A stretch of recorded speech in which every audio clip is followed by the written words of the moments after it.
Greetings, Bat Family, and welcome back to Holy BatCast, brought to you by Real Fans for Real Movies.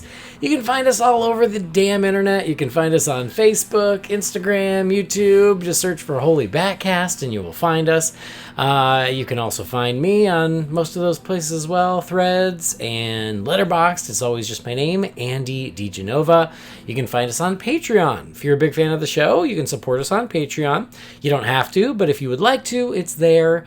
Patreon.com/HolyBatCast. And as always, a big thank you to our patrons. You guys rock.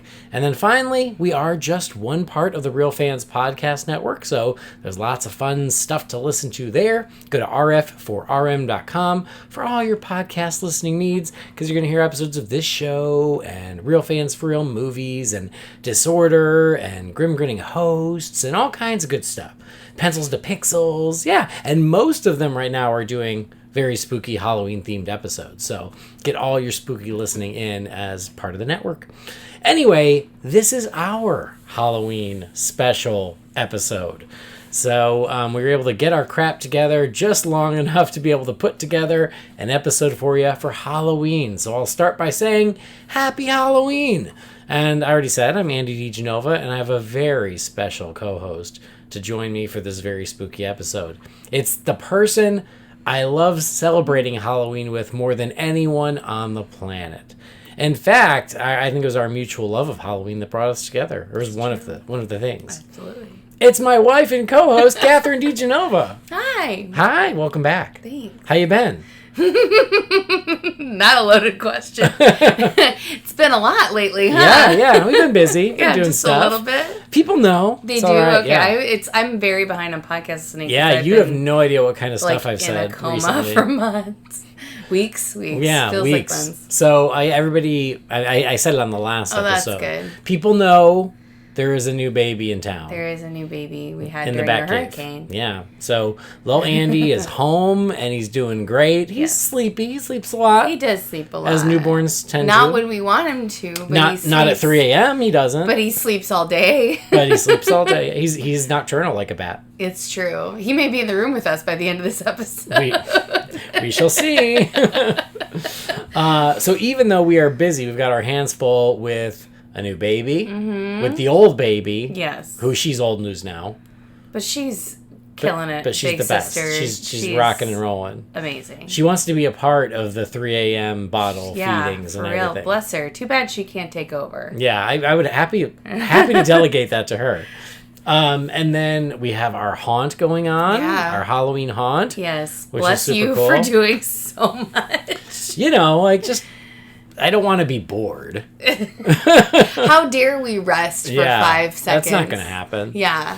So amongst all of those things, we wanted to celebrate Halloween on the podcast. We have to celebrate Halloween. And I fortunately have you readily available right here. I live here. To be my very special co-host. Yeah. So happy Halloween to you. Happy Halloween, honey. We're just a few days away from the big night. And then we rest. Maybe. And then Thanksgiving, and then Christmas, well, and then we rest. By the time I take down the haunt, it'll be time to put up Christmas. So that'll be great. From here to the end of the year, and then as soon as the end of the year is over, it's like, oh, the theme park we've been working on is opening shortly thereafter. Who needs rest? We'll rest eventually. So we're going to talk Halloween. People have already seen the title of the episode. We're going to celebrate not just Batman Halloween. We're going to celebrate Batwheels Halloween. Because my prayers have been answered. We've gotten an official Batwheels Halloween episode. Yes. And as we were about to discuss it, I did a quick little Google and turned out there was a little Batwheels Halloween short as well. We, in fairness, Meet the Batwheels, which is the shorter episodes, we don't watch as much because they're not as long. Yeah. And when we want Harley to watch something, we need it to be at least 10 minutes. I forgot it was a separate little thing. Yeah, it's super cute though. Yeah. It's all good. We love Batwheels in this house. Right. So we have Meet the Batwheels, Spooky Batcave.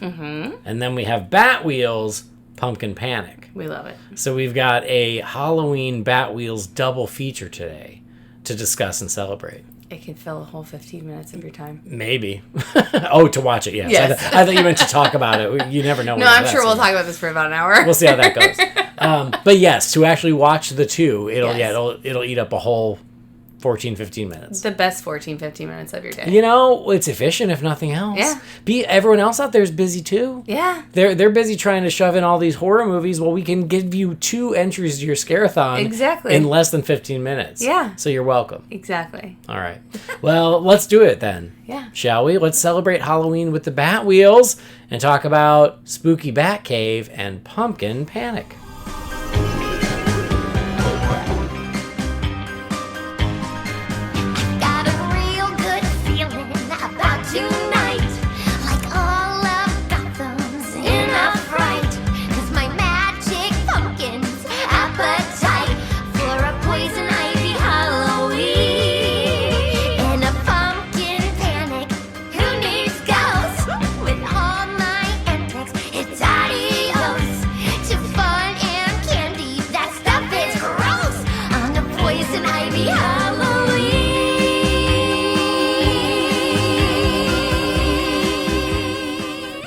Pull up the info on Spooky Batcave because I don't have it readily available. Because we watched it for 5 seconds. Because we just found out about it. So it turns out Spooky Batcave is the first episode of Meet the Batwheels. It was the very first. On Max, it doesn't look like it. Okay, well that's what it says here. That's what it says here on the wiki. I don't know what to trust. Yeah. See right here, Spooky Batcave is the first episode of Meet the Batwheels. I don't know. Unless you're watching on a Max, and then it's like I think it was like 10 or 8 or 10. Yeah. So this was released October 18th of 2022, and as we alluded to, it's like 2 minutes, three with credits. Yes, yeah. Something like that. And it is readily available on Max. Yes. But you've got to find the separate Meet the Batwheels. If you watch Batwheels and you go to the You May Also Like tab, it's usually the first thing to pop up. Yeah. We watch a lot of Batwheels. I stand it. We do, and thankfully our daughter loves it. Yeah, don't sleep on Batwheels. If you're not watching Batwheels, you need to watch Batwheels. I don't care how old you are. Turn off Mickey Mouse Clubhouse. Give yourself a break. Yeah. I think of the toddler shows that we are coerced into watching. I haven't talked about this at all on your podcast, but I love it. I think it's awesome. I agree with you. I would rather watch this than most of the other ones we watch. Like, it probably ranks number 1 among toddler shows. I mean, we are the target audience, but she even loves it. She loves it. Yeah, she asks for it. Yeah, we did not force this on her. Mm-mm. She loves it. She asks for it. She has to listen to the music in the car. Yes. So Batwheels is a big hit with us and with Harley. Yes. Hopefully soon with the new baby. It will be. I have a hard time. If he's going to live in this house. Yeah. Seriously. So, Spooky Batcave. Here we go. This one's directed by Michael Berardini and written by Michael G. Stern. You might know Michael G. Stern because he was a guest on this show. Yay! Yeah. So, Michael, if you're out there listening, happy Halloween. Yeah. So, yeah, just a little Halloween appetizer. Cuteness. Yes. Mo, the strange little robot sidekick who's not Alfred because they don't want to have Alfred. So, they've got Mo. He's trying to make sense of this tarp in the Batcave while they're carving a jack-o'-lantern, and the tarp gets the better of him. He ends up running around like a crazy head, and while they're carving the jack-o'-lantern, they say that they've heard the Batcave is haunted. Which, I mean, I would hope so. It should be. And so then they see what now looks like a bat ghost running around the Batcave, and they all get real scared. Yep. There's some strong Scooby-Doo vibes with this one. Because even though I think Buff says zoinks. Yes, I believe that's true. Some good synergy there, Warner Brothers. So they end up in like a dark tunnel, and all the lights are out, so you just see their eyeballs and everything. Which is so cute, the little animation with all the eyeballs shooting all over the place. Yeah. So they're all scared, and then they get cornered by the Bat Ghost, and they're like, "Oh no!" And then BB, I think, figures out that it's actually Mo, and she pulls the tarp off, and it's like, "Oh, shoo! It was just Mo." It was just Mo, and then Wing gets like a last minute. Yeah, well, because Wing, I was like, "Is Wing not in this episode? Where is Wing? What's she doing? What's she up to for Halloween?" She shows up at the end, and she shows up at the end in her own little bat tarp. Sassy pants. Yeah, she is. She's a dive bombing diva, is what the lyrics say. Yes. And so that's the little button at the end as she pops up and she's like, "Boo!" And they're like, "Oh no!" So yeah. I love that it was the bat tarp. It wasn't just a tarp. It's the bat tarp. Well, everything in the Batcave is bat. It must be branded. Hyphen. Yes. Yes. It can't just be what it is. That's boring. Although I can sympathize with Mo trying to fight with the bat tarp as we've fought with Halloween decorations for the last few weeks. Yeah, I know. Yeah. So we got a little jack-o'-lantern in here. Yeah. So Spooky Batcave as like a little bonus that we didn't even know existed. What'd you think? I loved it. Oh, so good. cute. I love a good little ghost moment, right? Yes. Yeah. It was super cute. Yes. Unexpected. Yes. Aside from the jack-o'-lantern, I wouldn't have known it was Halloween. So that's that's my little ding against it. Is like I wanted Halloween decor everywhere, but well, just wait. What? So, but yeah, it's super cute. I didn't even know it was a thing, and I actually thought that Mo looked pretty cool as the Bat Ghost. I do too. Bring back the Bat Ghost as a real Bat thing. Ghost, make it a real character. This is the official petition for the Bat Ghost character. Yes. Add to the team. What's one more? What's one more toy I can have on my desk? Oh, here? that'd be a cute toy too. See? They don't have a Mo toy. I haven't seen one. I have not seen one either, but I am shocked if there is not one. All right. It feels like there should be one. Mo toy. Somebody get on. Okay, Michael Stern, if you're listening, Mo toy. Let's make it happen. Yeah. We'll do one of those really like expensive interactive Mo toys, like a Furby God. that does all these things and talks. That'd and be fun. Yeah, that would be cool. I'd buy it. Yeah. Because I need it. I need one more thing. There's not enough in this room that No, we're in right now. I mean, I think I see a little tiny bit of floor space where you could go. But anyway, a spooky Batcave, cute, short, super short, but a nice little appetizer. So, Meet the Batwheels on Max. I imagine maybe also iTunes. I don't know.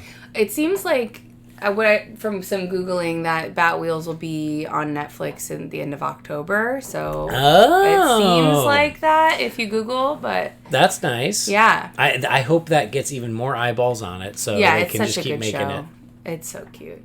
All right. Well, Spooky Batcave is your bonus because the real news is that we got a real full Batwheels Halloween episode. We sure did. Now, if you go back and listen to the episode when I had Michael Stern and Simon Smith on, we talked about it. One of the questions I asked them, because I loved their Christmas episode that came out. So cute. And I told them how much I liked it, and I was like, any chance of more holidays? Maybe Halloween? And they're like, well, just stay tuned. Something to that effect. It was like we can neither confirm nor deny, but stay tuned. And so ever since they said that, I've been checking Max whenever they upload new Batwheels episodes, hoping that a Halloween one was going to pop up. Yep. And we got teased for a quick second there because there was an episode that came up that was like, it was called Monster Truck. Mm-hmm. And, yeah. And the little thumbnail was a monster truck that looked like Frankenstein. Yes, which Harley loved that episode. It was a cute episode. Yeah. And I got real excited because I thought it was the Halloween episode. Yeah. But folks out there, don't be fooled. It's not the Halloween episode. It's very cute. And it is a Solomon Grundy monster truck. Yes. So, but that tricked me and I thought that was maybe going to be it. Unfortunately, it wasn't. But then finally, what was it, a few weeks ago? Yeah. I was doing my check as I always do. I was like, pumpkin panic? Oh my God, I think the day has come. Yes. And so, yes, Pumpkin Panic, the Halloween episode of Batwheels has premiered. I got the info right here somewhere. So, I don't have the premiere date, but it was a few weeks ago. It's on Max. It's the second to last episode as of this recording. This one was written by Andrew. Oh my gosh, these names are getting me today. Guastafaro and Ryan Toyama, directed by Leila Martinez, and it's Halloween, unmistakably, in Gotham City. Yeah, it's so Halloween. It's so Halloween. So good. Just like the Christmas one was so Christmas, which we've not talked about on this show before. Maybe this Christmas. But yeah, so it is. They're in the Batcave. They are decorated to the nines for Halloween, and I'm already happy. I loved it. They're carving jack-o'-lanterns, not just the one. They all have their own. They all look like them a little bit. Yeah. It's super cute. They all have like their little faces. Buff is very proud of his because it looks just like him. Buff Pumpkin. Buffkin? Yes. Buff-a-lantern? Buff-a-lantern? Now I gotta watch it again. Buffkin sounds right. One of those things, he says. Yes. And so, they've got their jack-o'-lanterns, and they're very excited about Halloween. And they are like, we love Halloween, the decorations, and the party, and the costumes. And Mo has multiple costumes to choose from. Yes. Starts as a cowboy. And a Batwheel. And a Batwheel with a big cardboard car. And then as Batman himself. Yeah. Which was pretty rad. I giggled a little. Yeah, it was cute. Yeah. And they're like, all right, let's get this party started. And bad news. Responsibility comes first. Bad news, Bam shows up. Yeah, Bam. What a killjoy. So yeah, they're ready, and Bam is like, no, Red, we got to go on patrol. I guess the other three are off the hook. Yeah. They just get to hang out. Presumably there's a shift situation. Apparently, yeah. I think Bam also has a schedule that he keeps. Yeah. He's like, really I'm sorry. Ship here. And so Red's like, wait, we're going on patrol on Halloween? And he's like, yeah, we got to do our responsibility first. We got to make sure Gotham has a safe and happy Halloween, and then we can too. Yeah. And Red, to his credit, is like, well, then I get to see all the Gotham decorations. And he's right. And it's amazing. And so they're out cruising Gotham, and yeah, the decorations are aplenty. Yeah. And over the years of this show, I've always there's some Batman Halloween content, but not enough. No. Never. Not enough. So I'll take it anytime I can get it. And this one was like a nice little gift because it is just unabashedly Halloween-y. Yeah. And that's what I want. Yes. Well, and I mean, I know you've talked about it in the show before, but the Gotham of Batwheels is so cute and so and really well done. And so to see the Halloween-y version of that, it's got a nice color palette, and I think it's aesthetically it's beautiful. It is. Yeah. And we love our pumpkins. Heck yeah, we do. Have you seen our backyard? Oh my god. Did you carve most of those? I did. And there's a whole box in the garage I forgot about. Yeah, so we have a lot of pumpkins ourselves. So Gotham, with all the pumpkins, looks a lot like our backyard. This is true. But yeah, there are pumpkins and jack-o'-lanterns everywhere, and streamers and trick-or-treaters, and Bam and Redbird are just happy to be soaking in the Halloween vibes, and I feel that. Yep. We love them Halloween vibes. We only have a few more days left of it. I mean, in our house, every day is Halloween. Well, that's true, too. And so, Red is like, yeah, this is great. Look at the decorations and the kids and the costumes, and jack-o'-lanterns making faces at you. Yep. And Bam's like, wait, what do you mean making faces at you? They have faces. And he's like, no, look at this jack-o'-lantern right here. It's making faces at me. And so there's a little living jack-o'-lantern. And he takes selfies with And it. they take selfies together. Oh, that's cute. It's real cute. This one jack-o'-lantern, he seems okay. He's just enjoying. One. He's just enjoying Halloween. They're a lot like gremlins. Yeah. Yes. Just one gremlin is cute and fun. Yeah. Thousands of gremlins can be a real problem. Yeah, and he eats a whole bowl of candy corn. He does eat a whole bowl of candy corn. Which you would have a stomach ache big time after just half of that. Because I don't mind candy corn. Your mother is showing. Ew. I have two now. It's just a crease as we go. I am a big candy corn fan. I like it, but I couldn't eat a bowl like that. Yes. That's I just too every much. year I get a little annoyed by the candy corn hate. I didn't know when that started. Yeah. But I don't appreciate it because I think candy corn is delicious. Except for the 2 bags that had been sitting in our pantry for a year. I didn't know they were in there. They've been hiding for a year. If I'd have known, it'd be a different story. We've been having a great time staying home lately, discovering things in our house. Here are the things you find when you're home with a newborn. Yeah. Oh, look, there were 2 bags of candy corn I bought last year just sitting here. They're probably still good. I'm sure they're fine. Yeah. Anyway, so yes, the jack-o'-lantern eats all that candy corn. Yes. And they're like, what is going on here? Yeah, and that's when the gremlininess. Yes, that's right. The gremlin happens. And Bam was like, this doesn't just happen. Something's going on. Who would make a pumpkin come to life? Perhaps the greatest villain in the Rogues Gallery. It could be your favorite. My absolute favorite. Yeah. Poison Ivy. Yes. So there are multiple reasons you're on this episode with me. I love her so much. Number 1, because I love you. Well, that's fun. Number 2, you're readily available. Easy. Number 3. Nothing if not easy, I guess. Also that. That's why I married you. Cool. Also Halloween. Yes. And then Poison Ivy. It's like this episode was made for me. It really was. They did it just for you. Yes. So that was nice. Thanks, guys. Yeah, so nice. Thank you. But as an idea for a Halloween episode, it was one I didn't know I wanted, and then I was like, you know what? That's actually pretty perfect. Yeah, because I think the easy would have been maybe the Scarecrow. That's what I would have thought. But jack-o'-lanterns coming to life feels so, quintessential Halloween, and the only villain to do that would be Poison Ivy. It also feels in the very Batwheels universe. Yes, right. That's what I was saying. Also, very Batwheels. Yes, where the threats are so cute. They're so good. There was like I think this one really, her goal was to make a pumpkin army to eat all the candy because candy is gross. It's because it's just to ruin Halloween. Yeah. If the pumpkins eat all the candy, then Gotham's Halloween will be ruined. Yes. Yeah, but at one point she goes, candy, ew. Yeah. Well, she likes her veggies. Yes, remember? Eat your veggies, Gotham. Eat your veggies, Gotham. So, you are a huge Poison Ivy fan. I am. And it's been on my list of things that for us to just do a Poison Ivy retrospective, me and you. I thought you While we're home doing nothing else but watching our child. While he's sleeping for another long nap, we can do that. But anyway, I've been wanting to do that anyway. Okay, great. But in the meantime, yes. I want to get your thoughts on the Batwheels version of Poison Ivy. It's one of my favorites. Oh, okay. Yeah, I mean, we'll get into it someday, and I think that Batman the Animated Series is probably my absolute favorite, but this is a very close up there.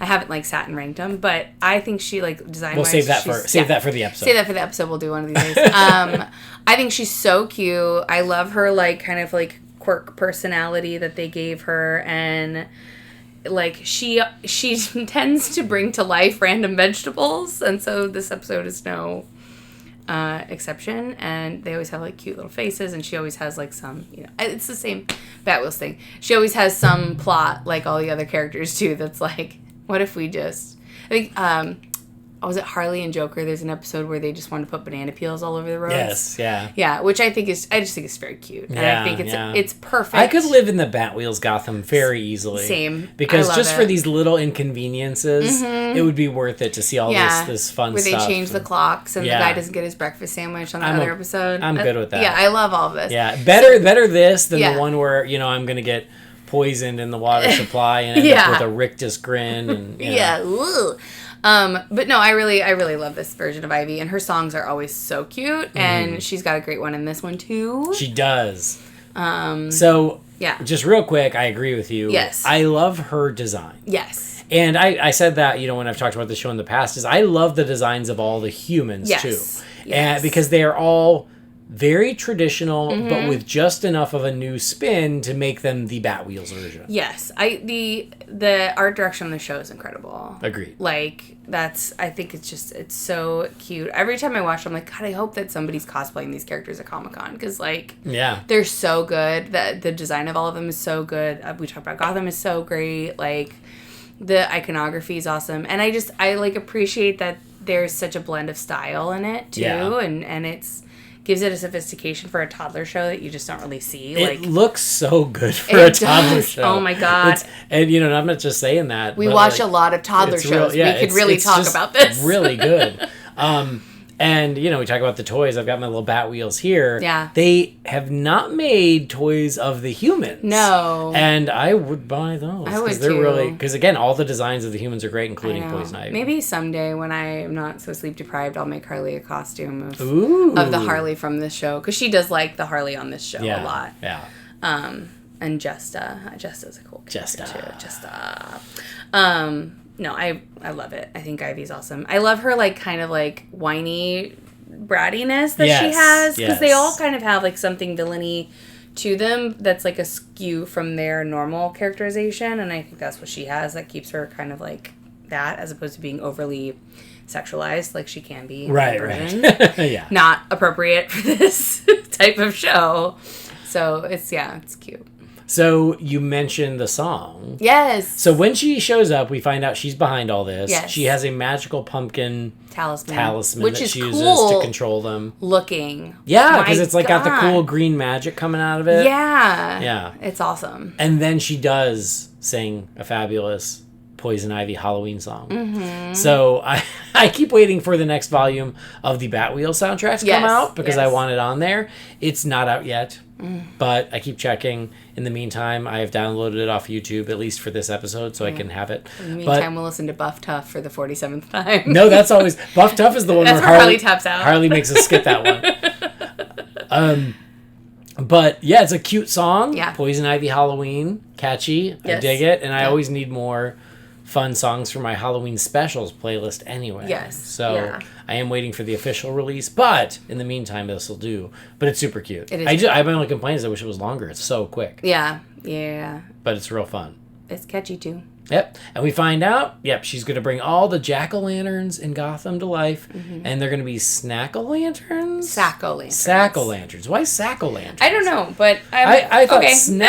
I thought snack-o'-lanterns because they were going to eat all the candy. Oh, that makes sense. But sack. I don't know. Well, whatever. They all come to life. I'm not going to question it too hard. And so, yes, like now it's thousands of jack-o'-lanterns that have come to life and just start causing chaos, eating all the candy. And they don't just eat all the candy. They're just being menaces across the board. I think it's very gremlin-y. They're just being gremlins, yeah. Yeah, it is a Halloween Gremlins with pumpkins, and that's awesome. Yeah. And Redbird is like, oh my God, I thought we were going to do this quick, and then I was going to go home and party, and now work, I got to stay late. Been there. Been there. Sounds like a regular night. Right? Don't worry, I'm just going to go into work and do a couple things, then I'm going to get out and we're going to go do this thing. I got stuck. Yep. They do use their cute little Batwheels nets to try and start catching the jack-o'-lanterns, and they realize there's just far too many jack-o'-lanterns. Yeah, they try a couple times, and it does not work for them. And they're like, well, there's so many, maybe we can call the rest of the Batwheels, get a little backup. Yep. Nope. It's happening in the Batcave, too. Yep, chaos in the Batcave. All their little jack-o'-lanterns we saw at the beginning, they're alive, too. So they got their hands full. Mm-hmm. Or their wheels full. Oh, hoo, hoo. Yeah. And so they end up at the Gotham City, amusement park. Yeah, Amusement Mile. Amusement Mile, which is also awesome. Also awesome. As if Halloween and Batman aren't enough, I needed an amusement park. Yes. And we got one. I know. I'm telling you, this episode was like, you know what Andy and Kathryn need?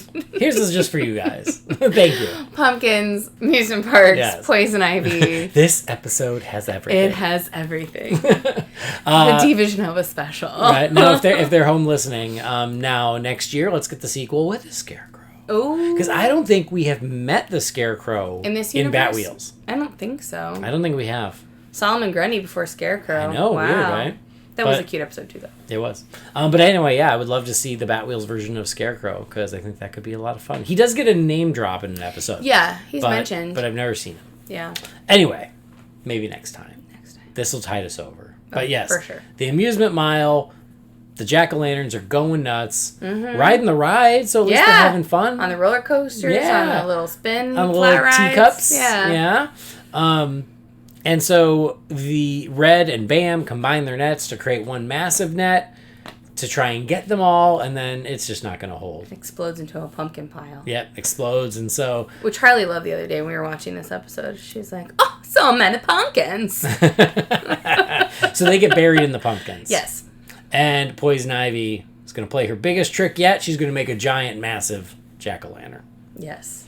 And he's kind of doopy and funny. Yeah, he is cute. Yeah. I dig him. Yeah, he's cool. But Bam and Redbird get stuck inside him. They're like, he's not only a jack-o'-lantern, he's like a jail. Yeah. So he's got a little... They're stuck in him while Poison Ivy can just do what she's going to do. She's just reveling in her pumpkin Yeah, horde. She's just so happy. She's living her best life. Yeah.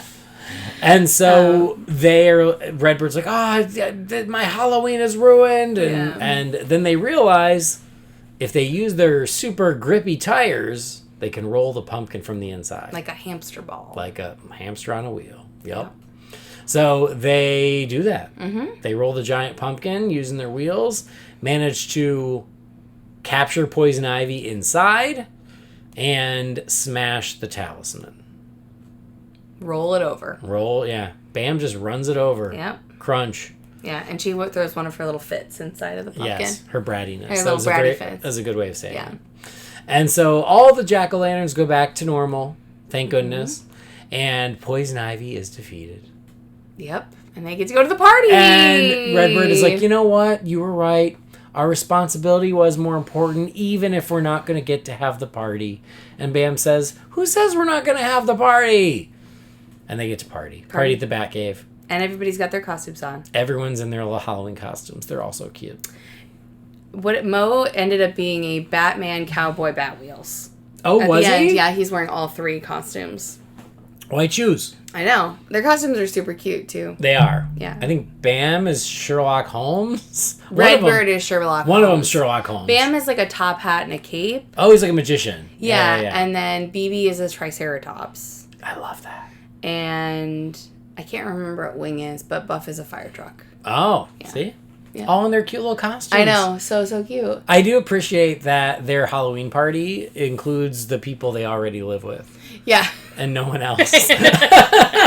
It's just for them. It's just you for would think them. Snowy would be there. Yeah. He's like their other friend. Invite Snowy, yeah, right? Yeah. What about the Catwoman's car? Yes, they're kind of friends with kind of friends with her. Yeah. But no, this time it's just for the Batwheels. Just Batwheels. It's just for all the primary cast members. And no guest stars allowed. We didn't even mention at the very beginning of the episode, but then at the end there's like a little spookiness with the pumpkin rolls on. Oh! And bounces, and they think the pumpkins are back to life. This is adorable, by the way. And then out pops Alfie the Bat. I love him. He's so cute. I love him. Is he in other episodes? I don't remember him from other episodes. I don't either. But he's at the beginning of this one and the end of this one. And I love that his name is Alfie, because there's no real Alfred. Like, that's Mo, really. Right. But, he's so cute. He's so cute. So, yes, I love that in addition to all the other Halloween-y goodness, at least in this episode, again, if he shows up elsewhere, I haven't noticed. Yes. But I love that they also have a little pet bat, Alfie, in this one. And Ace isn't in this one either. No. Well, No, maybe he's out celebrating with the humans. What's cute in the show is, like, if you know Batman things, like, there's a lot of little nods to all over the episodes, even if you're, for the adult that's watching. Right. Well, I mean, and that's the beauty of the show, is it's colorful and super pleasing and not threatening for kids, but there's so much love in it for adults. It's really just... Which is why we like it so much. I want it to last forever. Yeah. Don't sleep on Batwheels. Coming from a mom. That's our big lesson, the big takeaway. Yeah. Don't sleep on Batwheels. I mean, it's true. I would go on and on and on about that for a while, because we do watch a lot of other shows. But seriously, Don't Sleep on Batwheels. It's a great show for kids. There we go. I agree. Yep. So, final thoughts on Pumpkin Panic. I love it, and I know we're probably going to watch it 5 or 6 more times, even not during Halloween, and I'm not mad about it. Great. Add it to the annual rotation at the very least. Oh, for sure. Yeah. For sure. It's only a shame that you can't also do it on Real Fans now that you've done it on this show. I know. Well, I can in like 5 years when I'll forget all about it. No, it's cute. It's definitely one of my favorite episodes of Batwheels, and we've watched a lot of them. I know. So. Well, and then, as I have said, like, I love having Batman stuff to watch at Halloween, and there's not a ton of it. Yeah.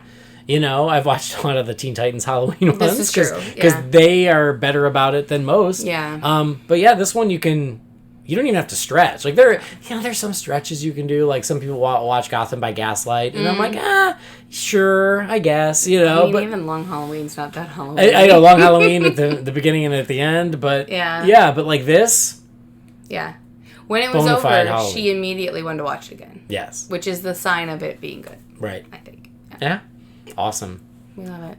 We love it. Batwheels Pumpkin Panic right now available on Max. Hopefully soon on Netflix. It seems like it from the internet. But definitely check it out, especially if you got kids. But it's a nice little 11-minute Halloween treat. Even if you don't have kids, it's Batman. Yeah, if you're a Batman fan. Like, I think if you're a Batman fan, it is fun, and they're short and cute. So agreed. They're a good thing to put on when you're feeling Batman-y. Yep. And Halloween-y. Awesome. So happy this year. We got an extra little Halloween treat for the season. Woohoo. Woo, love that. Well, yeah. That's that. That's it. That's the new Halloween content for the year. That's true. But since I got you here, will you help me answer some emails? Sure. Great. The best of my ability. All right. I like it because I never know what you're going to say. and I'm sure the people writing it are like, well, you're not Jamie or Brendan. I'm not talking to you. I'll do my best. I feel like I'm a good middle ground between Jamie and Brendan. Yeah, I think that's fair. All right, well, then let's see what we got in the old Holy BatCast Wayne Manor Mailbox. It's time again for Wayne Manor Mailbox. You've got mail. What is a letter for me? Maybe temporary. She wrote a letter. You're one hell of a messenger. This is all, Master Wayne. All right, this first email here is from Carrie Vanderberg, and it says, "Hey, Andy and the Holy BatCast crew. And I enjoyed your review of the first Penguin episode. I'm enjoying the show, as Colin Farrell's take is the version I've wanted to see for a long time, even in Nolan's films. So that got me wondering, how would you guys describe the difference between the Batman and Nolan's films?" God. I've heard some say that Nolan brought Batman into our real world, but Reeves made Batman's world feel real. But that distinction makes no sense to me. A steak and cheese sandwich is just a slight variation on a cheesesteak sandwich. A change in word order doesn't change what something is. I say that Reeves' Batman is Nolan 2.0 because it seems obvious that he's trying to one-up Nolan's realism. Pattinson's Batsuit is thicker armor than Bale's, and he glides with a squirrel suit. Pattinson's Batmobile is a souped-up roadster, whereas the Tumbler was created for the military. I know you guys only liked the Batman, which is very similar to me. The film isn't better than any single one of the Dark Knight trilogy, in my opinion. I wish Batman solved one of the Riddler's riddles before it was too late. I didn't care for the aesthetic choices, such as the Riddler's costume or Catwoman wearing a ski mask. I also didn't like loner Bruce Wayne at this early stage. Have your guys' issues with the film changed in the last couple of years? All the best, Carrie. Jesus. That's an episode. Yeah. But that's, that's cool. Carrie, thank you for writing in. And should I let you go first? I'm happy to let you go first. I mean, I don't know if you want me to. You go first, and then I'll fill it in. I haven't really talked about the Batman in too much detail on this show, I don't feel. But I feel like I've alluded to my feelings on it. Right. Well, first thing first, the first question is comparing Nolan's Bat Universe with Reeves' Bat Universe.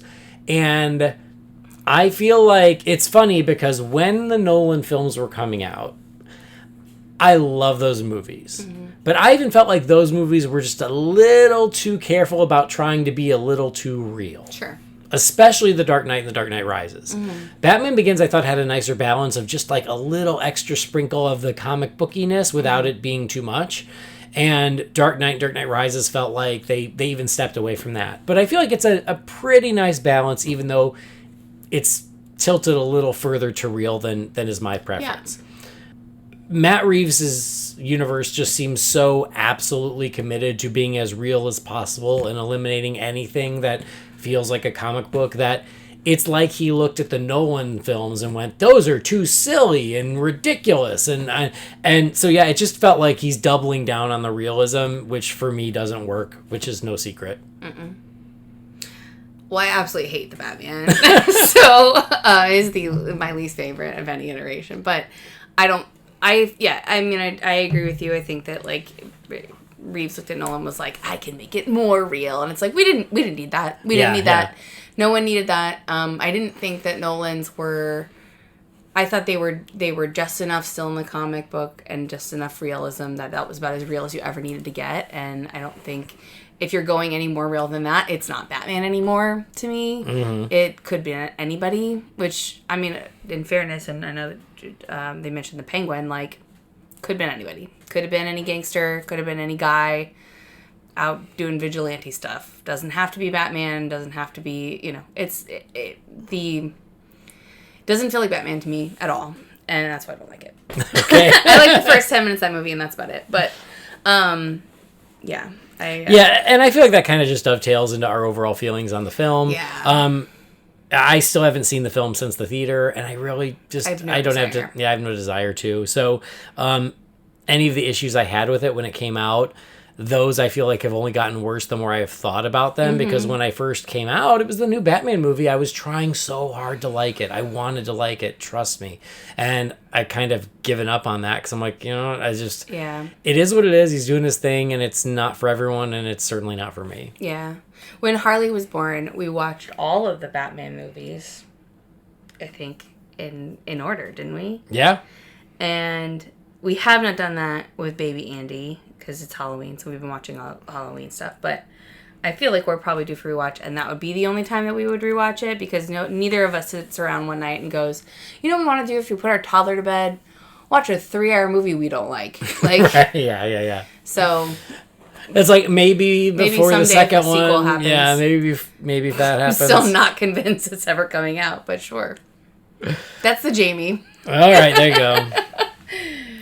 All right, next question here is from Tom Fallows. It says, hey, I should just write my Bat thoughts and send them in one big email. This carries on from my last question about Matt Reeves and Batman's fantastical characters, and it comes from a movie I've always wanted to see with Batman.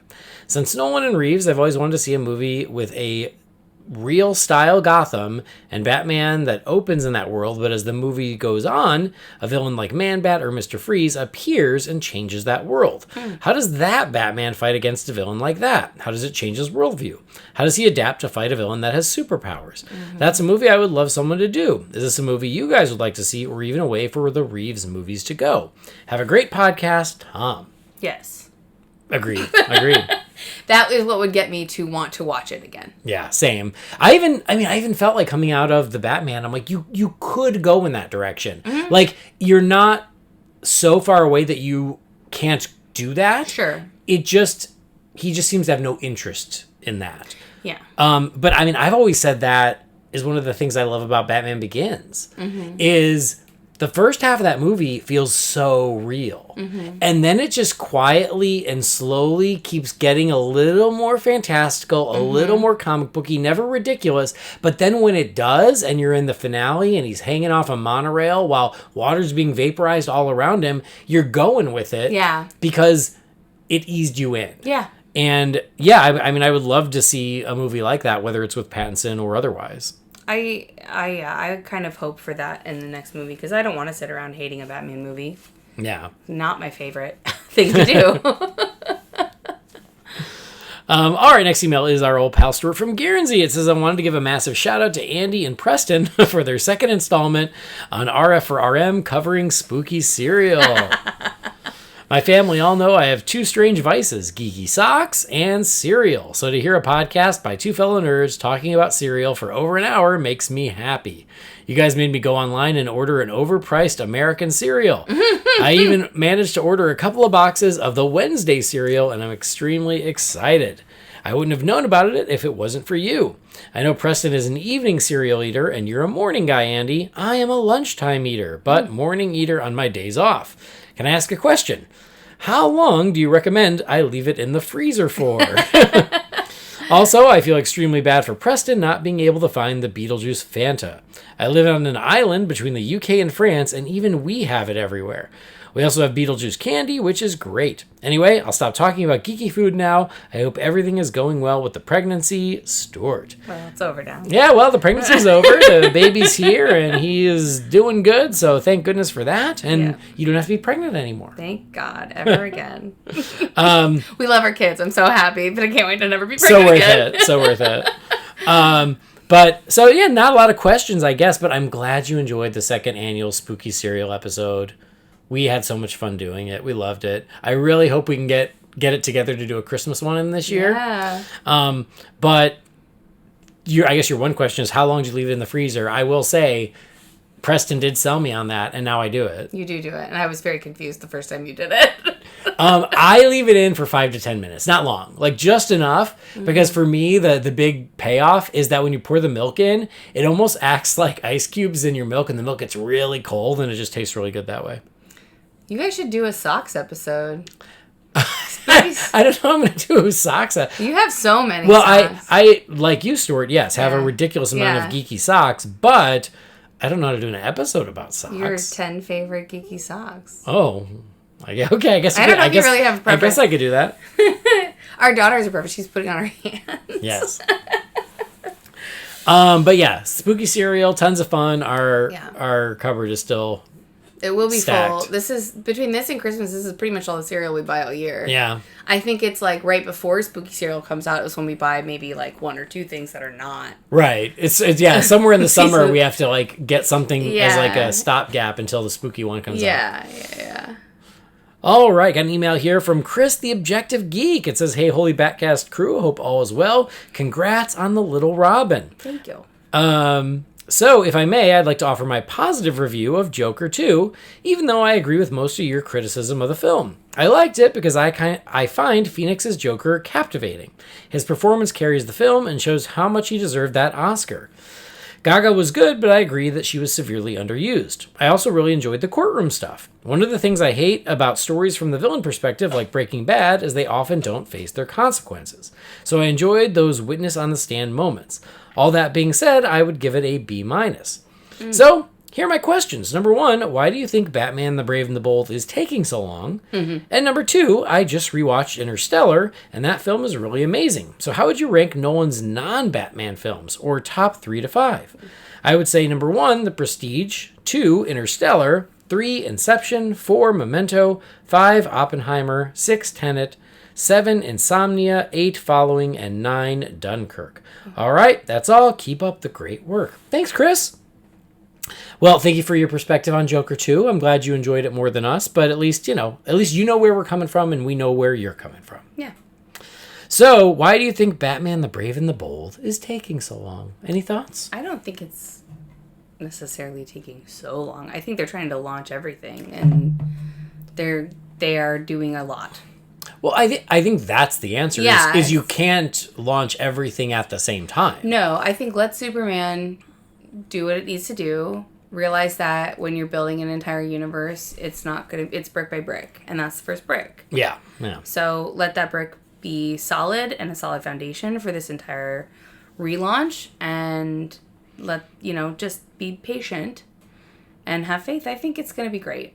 Yeah. I think that the people that are getting involved are all really talented and passionate and coming from a different perspective than I think really has been part of the universe so far. Mm-hmm. Yeah, all in due time. I mean, and there are a lot of moving parts, and they have a whole slate, and it all can't happen simultaneously. But the fact that so much of it is already happening, I think, is really encouraging. Yeah, I mean, in production and post-production right now is what? Superman, Peacemaker, Creature Commandos, right? Yeah, and Supergirl starts shooting January. That's 4 things. Lanterns will start production in the new year. Yeah. So that's a lot. Yeah. That's a lot for what is essentially a lot of cross-utilized production team. Yeah. So it'll come when it comes, and we want it to come and be good, right? Mm-hmm. So, yeah. But I think kind of to your point, Chris, I mean, and me and Brendan talked about this last time, is we're with you. We wish Brave and the Bold was the first thing out the gate. Sure. But, we just have to be realistic about it. Yeah. And then as for Nolan films, non-Batman Nolan films, your favorites?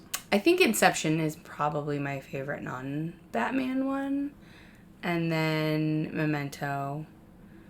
And then Interstellar. The rest of them I kind of never really sat and gone through. I liked Oppenheimer, but not enough to rank it very highly. It's a commitment. It's a commitment. Yeah, which is, it's a bad film. It's just I will probably not revisit it again. Yeah. So. Chris, I think your top 3 I would agree with, which is The Prestige, Interstellar, and Inception. Yeah, Prestige is great too. I might reorder them, but I agree with those top 3. I think Inception is my number 1 as well. Yeah. And then I would put Oppenheimer up there. Not probably number 4. Yeah. Because I did really love it. And then I would definitely agree with the bottom, which is Dunkirk. That movie just it was not my jam. Yeah, I don't think it would be mine either. Yeah. I think Nolan's a great filmmaker, and we didn't watch Tenet. I watched it. You watched Tenet? I watched it. I didn't watch it. It was okay. Yeah. It was one of those where like halfway through I was like, I just kind of had to surrender to it and be like, stop trying to think too much. Yeah. That's fair. All right. Next email here is from Matthew Harridge. It says, hey, Batcasters. First, congrats on the new addition to your family. I'm a little disappointed you didn't decide to name him Kal-El. I myself have 4 daughters, so I never got the chance to have my wife shoot down that name. You could have still named one of your daughters Kal-El. Hey, it could. It could work. I do love Kal-El as a name, but, our priorities are elsewhere. Yes. All jokes aside, Andrew Thomas DeGenova Jr. is a fantastic name and an awesome way to continue your family names. I'm very happy for you and Mrs. DeGenova. Thank you.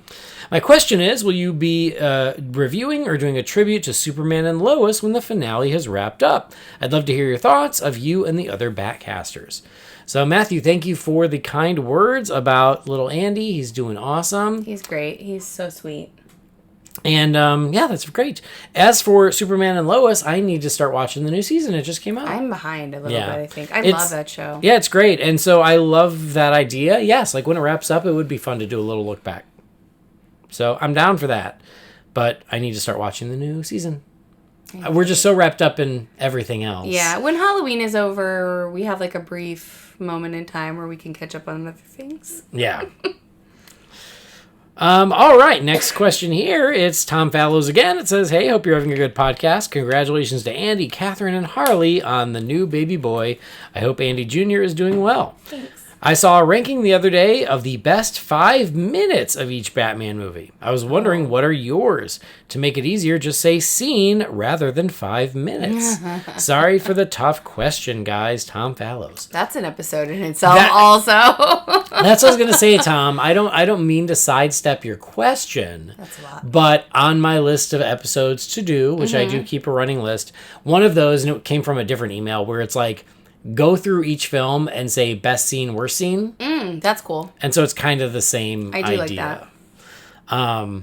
To throw a bone to the Batman, like I said, the first 10 minutes are great. I would turn it off after that. Yeah. I mean, like, I can throw out the coldest take ever, which is from The Dark Knight, the interrogation scene. Yeah, like, obviously. You know, like, Yeah. iconic, right? Yes. So, but yes, like, that is an episode I would love to do, but it's one that I want to do with Jamie and Brendan. Yeah. So, yeah, we'll keep that in mind, and maybe that'll come sooner than later. Mm-hmm. This whole email bag has made me want to watch The Dark Knight. All right, next question here is from Joel Haas. It says, congratulations. First, Andy, congratulations on the birth of your son. My own son was also born early at 31 weeks. Oh, wow. And we also spent many, many hours in the NICU early on. That was 11 plus years ago, and now the doctors and nurses were right. By the time he was 2, you would have had no idea. They described him then as feisty, and that hasn't changed. So any worries that you and your family have, I hope that the positivity that you shared on the show discussing this carries over to your loved ones. It can be a scary time, but as you noted, it happens a lot, and the medical professionals really know what they're doing. Hearing you talk about that got me thinking a bit about how long you've been batcasting. I've been listening since 2014. My Holy BatCast shirt has become a Holy BatCast shirt.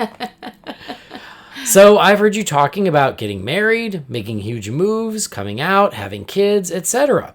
With all that, I'm wondering what Batman things, like concepts, stories, characters, etc., do you think your perspective has most changed on since you started?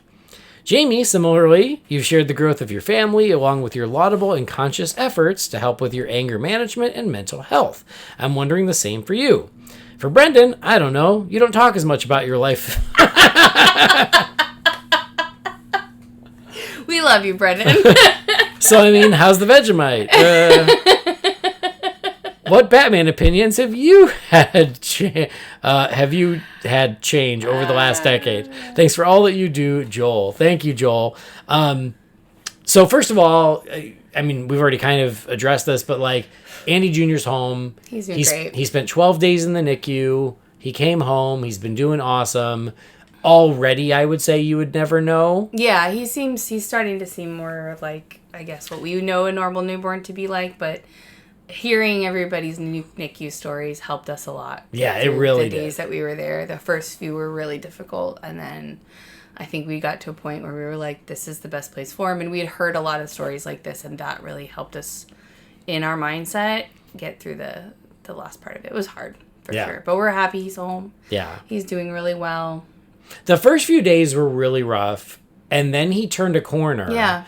And then it was much more relaxed, and it was mostly precautionary, and then I think we were okay. Yeah. And again, even when we took him home at 12 days, they were like, this is really fast for NICU babies. Yeah. So... There were so many babies in there that had been there for months and weeks, and our heart is like broke for those families and is with those families as they go through this, because it's such a difficult experience. I can't imagine for how long some of them are going through that. So, but then the good news is a lot of NICU babies come out healthier and better for it and have gotten the best care ever, and that was what was important. Well, and like you said, Joel, and like so many people told me about their kids who were in the NICU, and they're like, yeah, like you would never know they're thriving. Yep. They just need that little help at the beginning, and then they're just like every other kid. And that's great, and it was so helpful. And so I loved hearing from all the people who shared that. Yeah, so thank you. Yes, a lot's happened over the past 10 plus years of Batcasting, which is nuts. Obviously, I can't speak for Jamie or Brendan, but, it's an interesting question of, like, what opinions, thoughts have changed in those 10 plus years. And for me, the biggest one, and I've even said this relatively recently, is I have really softened on the Schumacher films. No. When this show started, I gave them so much shit. I mean, in the same reason everybody gives those movies shit. Like, right? Like, I wasn't unique in that, but, like, so many people gave those movies crap, and I was no different, especially Batman Forever. And over the past 10 plus years, like, I've really softened on that. I appreciate them for the silly nonsense that they are. Yeah. And that's all they are, and that's okay. I mean, but I'm now the dude who, like, can't wait to get the McFarlane figures because they're making them of the Schumacher films. So I will say this, like, I will never say they are great movies, right, but, like, I now share the same sort of nostalgia and affection for them that a lot of people do. And the reason for that is because I'm like, well, you know what? Like, they were big and stupid and colorful, but at least they were trying to give you a good time. Yeah. And I respect that. Do you think that, like, your friendship with Brendan and even maybe a little bit my affinity for them has shaped that at all, or has softened you a little bit on it? Or do you think it's just time? No, I'm not giving Brendan any credit for that. Okay, he fine. can take no credit. All right, great. Enjoy your Vegemite. Okay, maybe a little. I mean, like, because, I do like them. Like, no, they're not great movies, but they were, like, my formative years of seeing Batman on the screen, right? Yeah. Yeah, maybe a little. I mean, it not just Brendan, not just you, but just, over the years, a lot of people who have a lot of love for them. And again, like, I don't mean this to be like a bag on Reeves. Sure. But, like... That's the title of this episode, after Batwheels. Oh, my God. We're going to talk about Batwheels, then we're going to bitch about the Batman. No, because it's not just Reeves. Yeah, it's not. right. But, like, because every version wants to be darker and more adult and grimmer and grittier. Like, every version that wants to go darker makes me appreciate the lighter. Yeah, that's because fair. I'm like, remember when they were just fun? Yeah.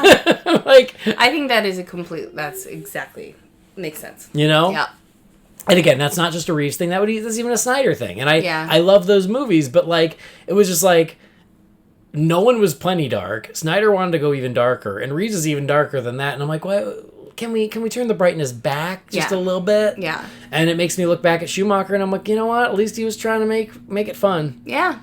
All right, now you folks at home don't know this, but we took a little break. We took a tiny break. And we've been joined by a very special guest. Say hi, buddy. It is Andy Jr. in his first podcast appearance. Yay. He's probably not going to say much, but he's here. He's here now. So, making little noises. He's just going to hang out. So if you hear some little newborn noises, surprise. Here he is. But hey, we're recording and, we're being productive. So, and he's pretty chill. He's pretty quiet. Very chill and quiet. He's not a screamer. No. So I say that and he's going to be like, yes, this will be the one time. It's like when I tried to take conference calls with Harley, and she'd be so quiet, and then as soon as I'd start, she'd start screaming. Oh, there he is. Oh, all right.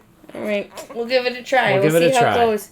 All right, the next email here is from Mike Ortego. It says, "Hey Andy, congratulations on the new baby boy. I'm sure you already know this, but I'm going to say it anyway. Cherish these days, because before you know it, the kids will be grown up and you'll be longing for the days of waking up at 3 a.m. to change poopy diapers." I don't know if we missed that part of it. I missed the little baby part. Yeah. But maybe... the 3 a.m. The 3 a.m., Can't say I missed no, it. you can keep it. Anyway, I just started listening to your recent episode, and I haven't finished it yet, so I don't know if you and Brendan had talked about this, but I was pleasantly surprised with how wrong I was and how much I enjoyed Absolute Batman #1. Granted, we're only one issue in, but it's a really solid start. It's very different from pretty much everything you know about Batman, but if you read it in the same way that you read Sean Murphy's Batman White Knight series, then you're in for a real treat. So congrats to you and the family once again, and I hope all is well. God bless, Mike in Louisiana. So more of just a congratulations Thanks. and a recommendation. You know, I've heard a few people say that they've enjoyed Absolute Batman. This a new comic run? Yeah, but it's like a very Elseworldsy that's cool. kind of bizarre thing, and I've not read it, obviously, but I've heard some people say some nice things, so maybe I'll get around to checking it out, and I appreciate the recommendation, Mike. Cool. All right, next email here is from Brian B. It says, "Hey guys, hope things are going well. Andy, I want to say congrats on the new bundle of joy. You're a 70-year-old English butler away from having quite the bat family. So hopefully you put an Indeed posting out there for that. My questions this week might be their own episode, so FYI, if you decide to do that, please note I will require 3 points on the initial week's downloads and 5 points on the digital release of the episode. In terms of casting, I always thought it was a bit of a lackluster cast, especially what some of them did post Justice League Mortal. So who would your ideal cast from 2007 to 2009 be for Mortal? Personally, I would go with Lance Reddick as Martian Manhunter, Idris Elba as Green Lantern, Josh Hartnett as Superman, John Krasinski as Barry Allen, Still Momoa for Aquaman, Lee Pace as Batman, and Olga Carliano? Carly? I think it's... I can't remember her last... Karolinko? Sure. As Wonder Woman. For Maxwell Lord, Alec Baldwin. There are other roles, but I don't want to go even deeper down that rabbit hole. Lastly, while this might not hit the feed until November, I still want to throw a spooky episode in. What is your Mount Rushmore of horror sequels? I would say Dawn of the Dead, Friday the 13th Part 2... Night Part 3, I assume that's Nightmare on Elm Street Part 3, and Halloween 2018. As always, thanks for the hard work, and Andy, try and find some time to get some sleep. Yeah, it's not going great, I'll tell you that. Well, thank you, Brian. First of all, I love your cast for Justice League Mortal. Sure. Even if I couldn't remember Kill it. Do it again. Olga's name. I believe in you. Olga's name. No, because it's Olga's last name is... It's not Corlano. I think even he misspelled it, so I'm really at a loss here. Unless that's someone different. What would I know her from? Olga Kurilenko is her name. Olga Kurilenko from Oblivion, Quantum of Solace, and I think she's also Taskmaster in Black Widow. Oh, yeah. Yeah. So, see? So, sure. It's not an easy name. Anyway, all that aside, I love your cast. I think these are great choices. I don't have better answers from 2007 to give you at the moment. No. But I dig this. So, yeah, appreciate it. And then, but I do like the question about your Mount Rushmore of horror sequels. So, 4 best horror sequels. Okay. So, do you have it already, or I have? I don't know. Maybe I do. Yeah, maybe I do. Okay. The Friday the 13th remake. Does that count? I wouldn't count that. I wouldn't count a remake. Okay, I feel like it has to be a sequel. Friday the 13th Part 2. Oh, okay. No, Sackhead, 3. Jason? What am I saying? 3. 3. 3D? 3D. Yeah, okay. 3D. Halloween 2018. Okay. I think it was great. God, because we watched it today, I feel like Halloween 3, but is it like too many Halloweens? Maybe. There's no such thing as too many Halloweens. Final Destination 2. Oh! Yeah. All right. That's the one with the logs. With the logs. It is the iconic Final Destination movie. Infamous. Yeah. All right. I know it's random, but I am going to give you a list, but I won't guarantee it is the real list. It's just the top of my head list. Yeah, that's more or less what it's happening here too. I will definitely agree with A Nightmare on Elm Street Part 3, Dream Warriors. Yeah. Absolutely. You do love that. I will also say this one definitely belongs with their Scream 2. I think Scream 2 is brilliant. Oh, yeah, for sure. Damn, that's a good one. I will say Halloween 4, The Return of Michael Myers. You also love that one. I love that one. Yes. And then I'm going to go with Friday the 13th Part 6, Jason Lives. Okay. Yeah, okay. So I still go with 3D, I think, from Friday. I love 3D too, so I'm not mad at that. I think I'd swap out Halloween 3 for Scream 2. Okay, good. Yeah. Look at that. Yeah. We should get married. We should. Oh Do you my want God. to get married? I think that's a great idea. I think you're cute. I'm super into it. Look, here's a tiny version of you I just made. Thank God. Well, that worked out. Hey.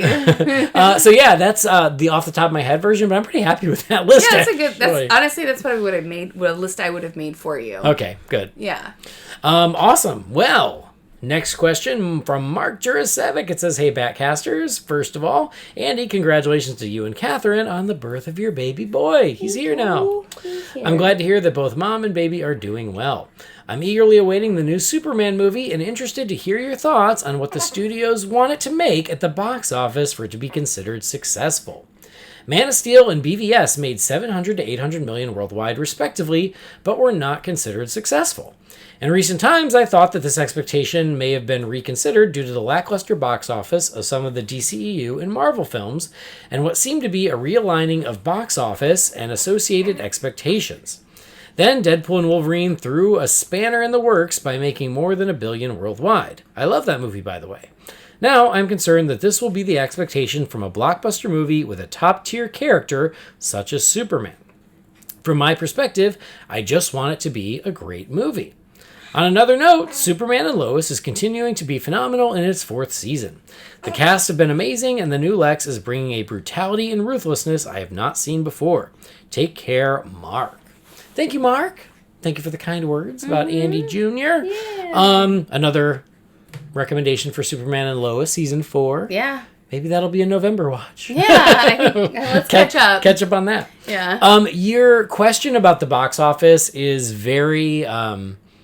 it's astute, and it's a good question. Yeah. Because I know it is so debated and hotly debated about why were Man of Steel and BVS considered disappointments, even though they made what they made. Because there's context there that is missing from the raw numbers. And so Man of Steel did shy of 700. I want to say it was 668 worldwide, which is damn good. Yeah. But the but is, and what's funny is it's the same but for both Man of Steel and BVS. They both opened huge, and then they collapsed, and that's why they were considered disappointments. Because with the openings of both of those films, there is no reason they shouldn't have gone further. But the giant drops in the second weekend and thereafter showed that there was not super positive word of mouth, and that was the concern. Obviously, Man of Steel made enough money and was a big enough hit that they did continue with a sequel. It was just a sequel that then incorporated Batman. But BVS, until this year or last year, held the record for like the biggest international opening of all time with like $450 million the opening weekend. Oh my God. Worldwide.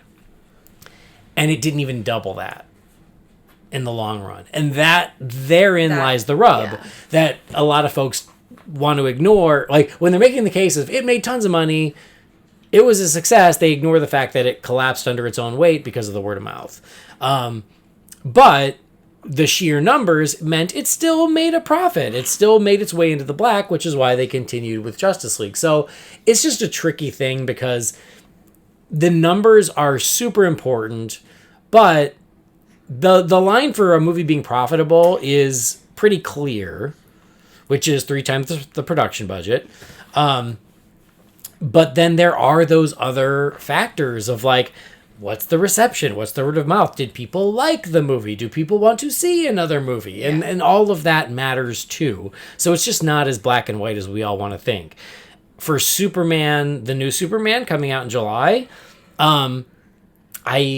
I don't know what the budget is. I don't know if they've even announced it yet. They usually don't announce it till closer. My hunch is it's between 200 and 250. That's what Guardians 3 was. So it's probably right in that neighborhood, which means it has to do 750 to break even. That's a pretty easy line. Yeah. Now, it's one thing if it opens at a good solid 125 and then keeps on playing for the rest of the summer and makes it to 800 or 900, and then it's like, nope, it opened strong, it kept going strong, people liked it. That's one thing. If it opens at 250 and then doesn't even make 500, well, then we've got a problem. So it's, again, there's just more to it than just the raw numbers. I feel like in the last year, especially, and Deadpool and Wolverine fall in this category, that, like, the level of marketing and promotion shows how much the studio believes in the legs the movie has, and then influences the box office significantly. Like, if you look at Deadpool and Wolverine, Ryan Reynolds and Hugh Jackman were everywhere. They were everywhere. Yeah, they were yeah. not just like, they did hot ones. They did like every single type of interview they could do. They had many viral quotes. There was marketing for Deadpool and Wolverine literally everywhere. There was cross promotion. It was massively, promoted at Comic-Con. Their public appearances were always together. Like, they did the most to make that movie in the forefront of everybody's mind. And whether you liked it or didn't like it, I liked it personally, but I know some people feel mixed on it, I guess. But it did well. It was on your mind. It was what you wanted to go to the theater and see, and I think the studio really believed in it. Yeah. I feel like that's happening with Wicked right now. Yeah. There is, you cannot turn around and not see Ariana Grande and Cynthia Erivo doing something. You can't turn around and see a cross-promotion anywhere. The studio believes in it and wants to make it a hit. I think that will be the key to Superman and the new DCU being successful, is to how well it's promoted or how well it becomes word of mouth. Yeah. And I think that is something that WB hasn't done quite to that extent in the last few major movies that they've put out. Yeah. Like, they had that opportunity with Twisters, and I don't think they really took it. I think they did it Universal marketed Twisters. Oh, that's right. Okay. Well, then maybe. But I mean, yeah, like, I don't know. I'd say they did it for Folie à Deux. It didn't matter. Yeah. Well, but they did, but I think they relied heavily on Lady Gaga for that only, and I think that maybe they were marketing to the wrong. Yeah, I mean, but Superman has to be an event this coming summer. Yeah. It certainly will be for us comic nerds. Whether or not it feels like an event for everyone is a different story. But I mean, if you go back to the Man of Steel days, that movie was an event leading up to the release. Much like what you're saying. Yeah. You could not escape it. Same thing with Batman v Superman. It was everywhere, which is why they opened so huge. Right. But it was those huge openings that kind of saved their bacon. Yeah. Because, once the movies were out, unfortunately, the word of mouth was mixed. Right. So this has to be the same. It has to be that same level event. People outside of us nerds, are going to want to see Superman. It has to be a can't miss in theaters. And then, more importantly, when they walk out, they have to have liked it. Right. I have faith. I do too. All right, this is our last email. Thanks for helping me get caught up. You're welcome. I appreciate it. And our little guest. Yeah. This one comes from Vic Martino. It says, hey guys, I love your podcast. As I told you via Facebook, I recently came upon it, and I'm glad that I have, as it's now my favorite Batman podcast. It's actually my favorite podcast. Aww. I do enjoy listening to you and your Bat buddies talking about Batman and other DC superheroes. Like you guys, I've been a lifelong comic book geek, especially loving Batman ever since childhood, and now more than ever, as Batman has grown, as I have, he is no longer the Batman from when I was a kid. He has matured, as we all have. There's a Batman for everyone, a most versatile character. I'm catching up on all your past podcasts in between the new ones being posted. Andy, you're a good host, as opposed to some of the other podcasters who are hard to listen to. Thanks, Andy and the crew, for lifting my spirits and for keeping me company at work, as well as at home at times. Yours truly, Vic Martino, a.k.a. Batvic. So thank you, Vic, and no questions, just a lot of nice words. And I agree. I love it. So I think you're a great podcast host. Well, that's super sweet. And Vic, I'm glad you found us, and more importantly, I'm glad you've enjoyed the show through the ridiculously long back catalog. We're coming up on 500 episodes before we know it. It's amazing. So, I remember, was it 100 or 200? I remember you recording when we were in LA. 200. 200. That was 200. Yeah, that's crazy. Yeah. And so we've been together for a little over 300 of your episodes. Yay!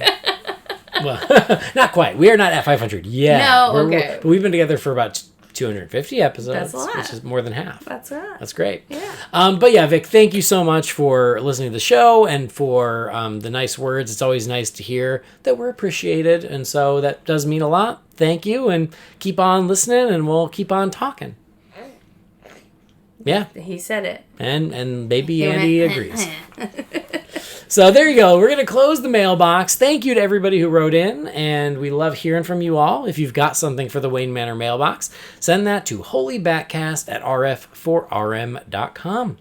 But that will do it for this spooky Halloween Batwheels episode. Thanks for joining, hun. Thanks for having me. I'm glad you're here, and thank you for joining little Andy. Yeah, thank you. His eyes are actually open for once. He's been listening. Yeah, he's been listening. Well, you better get used to it. Do you like it? Anyway, honey, anything you want to plug or at all? All your stuff is awesome, and everyone should listen to it. Well, that's nice, but I meant your stuff. I've done nothing of my own recently, so there you go. But they can still find you. Oh, yeah, you can find me on Letterboxd at LoPanFan, or you can search And Kathrynn Instagram. and Instagram. Yeah. Yeah, I did post some artwork on Kathrynn Cobbs on my Instagram with my artwork. Oh, cool. Public. Yeah. Sweet. I drew some ghosts for Halloween. I love it. Yeah. Awesome. Well, I'm glad that you were here. I'm glad to be here. Glad we made it happen. And thank you to everybody out there for joining us. Hope you guys are having an awesome spooky season as it comes to a close.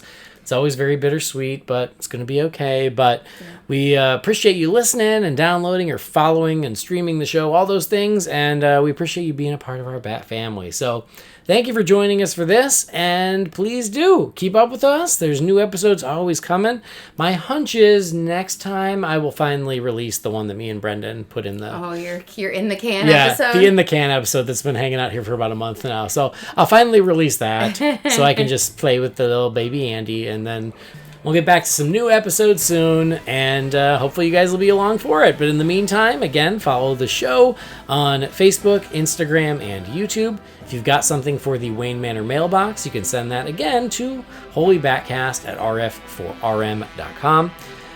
We've got to give a shout out to Gaurav Venkateswar. He is the composer who created our theme music. He's awesome, really nice fella, and a new father himself. Oh, yay! So congratulations to Gaurav and his lovely wife. We're very happy for you guys, but you can find his work at gvtunes.com. But that'll do it for this episode. On behalf of Kathrynn, I've been Andy, and little Andy too. We'll see you next time. Same bat time, same bat channel, and have a very happy Halloween, or a poison ivy Halloween. Yes.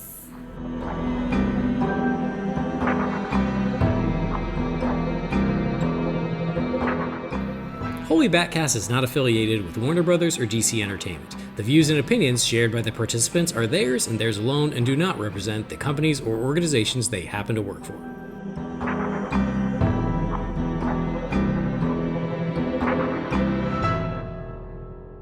Okay. Okay. We'll see what we can do here. Okay. All right, the next email here is from Mike Ortego. It says, "Hey, congratulations on the new baby boy." Of course. Of course. Okay.